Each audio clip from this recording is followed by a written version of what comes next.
Интензивно се гради обиколницата од штипската населба Сењак до индустрискиот дел на градот, кој ќе има функција да го растерети сообраќајот во попладневните часови по булеварот Гоце Делчев и на камениот мост на реката Брегалница.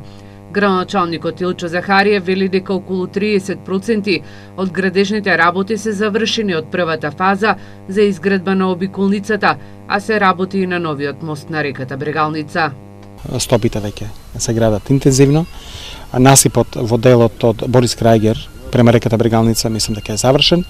Завршен е и насипот од делот на патот што води од улица Доктор Слободан Јовановски према касарната до Баргала. Исто така следува значи тампонирање, ивичњаци и нормално асфалтирање. Захариев забележа дека изградбата на ваква сообраќајница во Штип се случила пред 50 години. Првата фаза од проектот чини околу 700.000 евра, средства обезбедени од буџетот на општина Штип.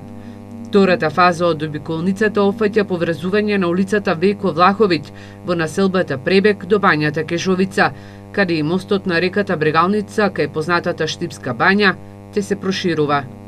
На овој начин Штип и Штипини ќе добиете една обиколница од која ќе има корис секој граѓанин, посебно населението кој живее во населбите Автокоманда, Дузлак, Сењак и Баби, тоа е некаде околу 25.000 жители, ќе има корис и индустриската зона затоа што ќе се патува побрзо, побезбедно, поевтино, а сите оние задржување гужви кои ги имавме на камениот мост во населбата 8 ноември веќе нема да постојат. Рокот за изградба на обиколницата според тендерската постапка е 6 месеци, но доколку се појават одредени пречки, тој може да се пролонгира.